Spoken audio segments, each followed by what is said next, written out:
Hi, I'm Kyle Renfro with Physicians Choice Hospice, and we're here today for the 2019 Summer Bash. We're here to celebrate our employees and all the hard work they do. We have inflatables, we have a pool, we have great food, so let's go check it out. So today we are here for our 6th annual Summer Bash. We get together once a year and just have a big extra-sized pool party to celebrate all of our employees and their families and the sacrifices that they make. It's company-wide, and so I love to see everybody get the opportunity to come together and relax outside of work and just enjoy each other's company. Today we're celebrating all of our employees and their successes that they have for the passion of the hospice business. I have over 250 employees, and we have a huge celebration with all their families involved to celebrate what they do. It's a privilege and an honor to be able to serve the patients that we do in the way that we do, and to be there, and an honor to be there at the end of life. I truly love all the people that I work with, and they are an extension of my family, and I want them to feel that way because they celebrate our mission. Traffic signs have come a long way since their early days. Back then, signs did not move, bend, or break away, causing horrible consequences. That's why the Oklahoma Department of Transportation followed the Federal Highway Administration's requirement of the 1960s by installing a design that breaks away when a car hits it, reducing vehicle damage, but most importantly, it protects the driver from potential injury. If a vehicle was to impact this, it is on a double post, a large sign. It is set, and usually with crash tests and things like that, if a vehicle came off in here and was to hit that post, the bottom would break away and the post would push out and either have the sign go over the top of the car or be pushed out so that it's not coming through the windshield. If the driving public is able to get to it, it is a breakaway design, and this is where we have the square post. It's one of the types where the car just hits the post and bends it over. Essentially, what we want is if there is a roadway departure, the vehicle can safely impact that object and not injure the driver or cause a situation for the driver to lose control. Some features of a breakaway sign include the slip base. When a vehicle hits a sign with the slip base, the force of the vehicle pushes the sign off its foundation, allowing for the vehicle to pass under it before it hits the ground. The signs are designed to prevent further damage and potential injury to the driver by allowing the vehicle time to clear under the sign after contact. This design also helps ODOT maintenance workers because it takes less time to install and repair. These, we do have to replace the post. Sometimes we have to replace the signs and everything. It just depends on how damaged they are, but we could reuse the sign. We normally can't reuse this post. We can reuse the base, but sometimes the base does get damaged and we do have to reuse that. But I would say it's a relatively inexpensive design. The guys can simply either drive a new anchor and set the square tube into the post or into the anchor, and it makes for a fairly quick repair. We want to make sure we keep the signs upright and straight, and part of that too is for nighttime reflectivity so that the light angle from the headlights is hitting it back and shining it back on it. By following the FHWA's requirement, sign reflectivity and breakaway signs are just a small piece of how ODOT is keeping you on the road of safety.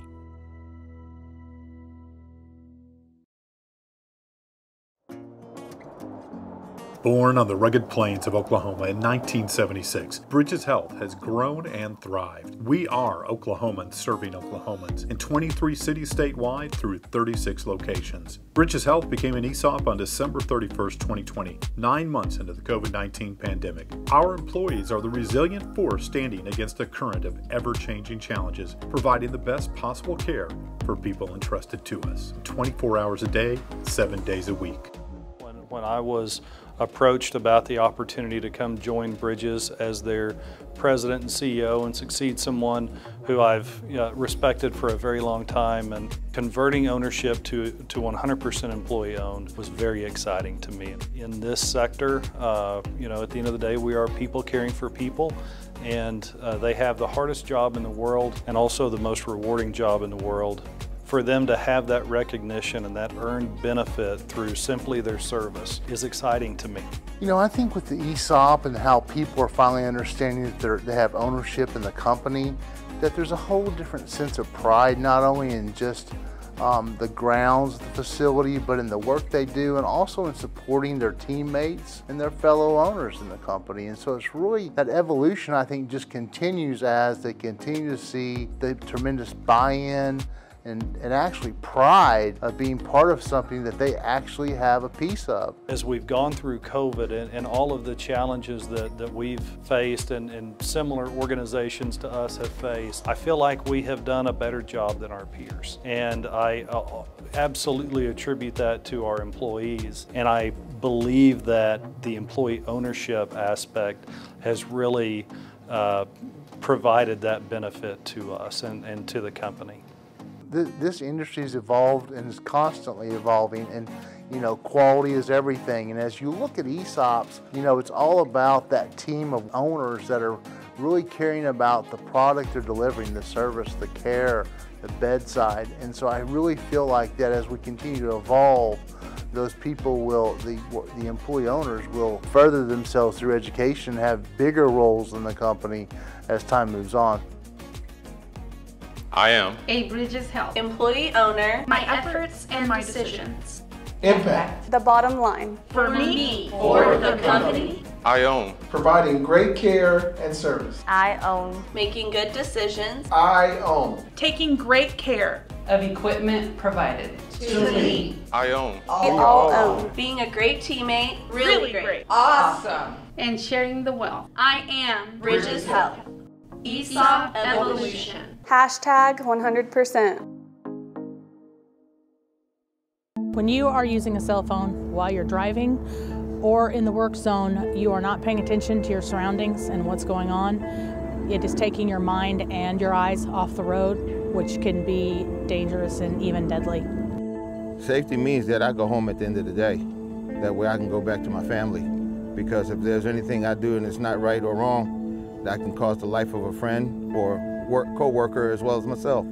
So safety is always important, no matter what it is you're doing. It has been proven that seatbelts save lives, and it is our law around here and our policies to always have your seatbelt on. Anytime we hear about some of our fellow ODOT people getting killed or in accidents, it really hits home for us. I mean, this is our job and this is our kind of part-time home. We're here so many hours a week, and we really care about each other here at ODOT, and it's really sad to hear that somebody lost their life just because they didn't put their seatbelt on. The first offense is that you have 5 days suspended without pay, and you lose your safety award for you and your crew.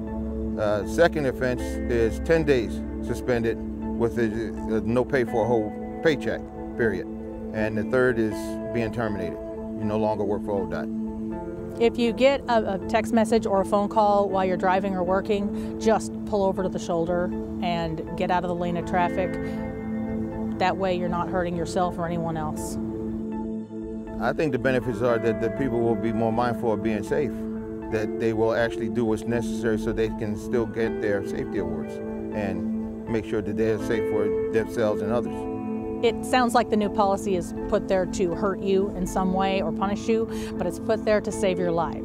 There's so many people out there that are getting hurt by, these accidents, whether they're major or minor, and you could go home at the end of the day to your family if you just put your seatbelt on.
Thanks for paying attention in the work zone.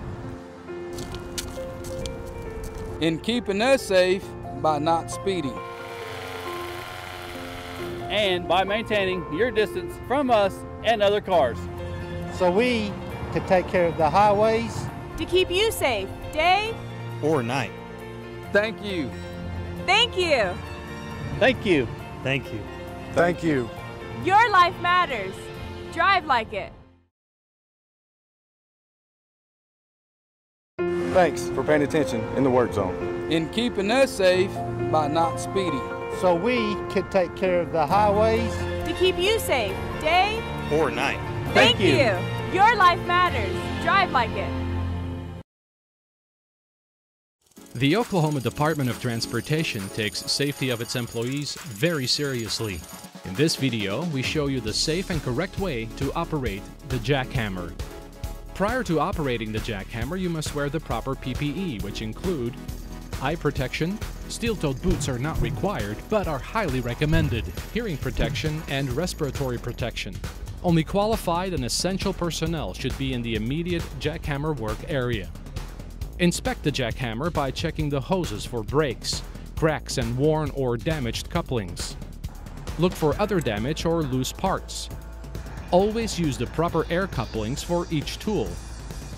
Ensure the rating of the hose is sufficient for the job intended, and secure the hose ends to prevent whipping if any accidental cut is made.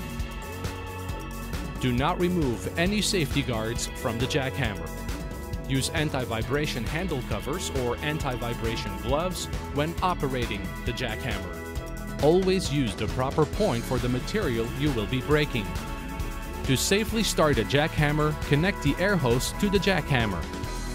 Start the air compressor and allow it to build up pressure.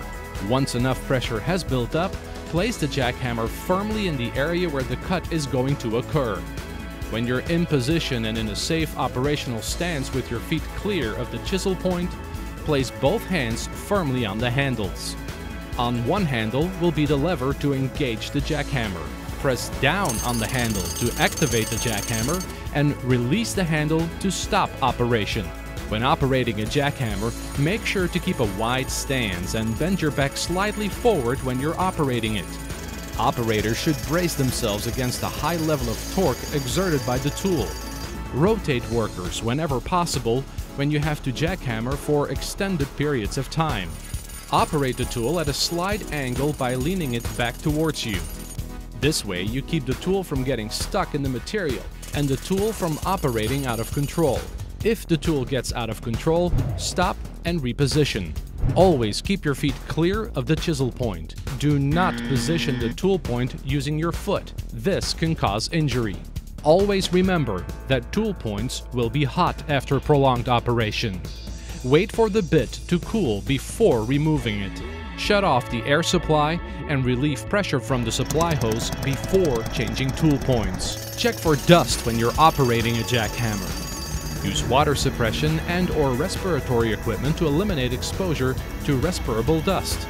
Respirable dust contains silica particulates and can cause serious health problems from prolonged exposure if the proper safety precautions are not followed. When you lift the jackhammer, lift it with your legs. This will help avoid back injury or strain. If you are moving the jackhammer from place to place during operation, place your hand between the handle and the operating lever. If you are moving it a long distance, shut off the air supply and bleed off all air pressure so the jackhammer is not operational. Never attempt to disconnect a compressed air hose that is pressurized, and never drag the jackhammer by the air hose. At the end of operation, properly shut down all equipment. Always store the jackhammer equipment safely and as recommended by the manufacturer. If you have any questions, please contact the ODOT Safety Branch at 405-521-3025. They will be happy to assist you.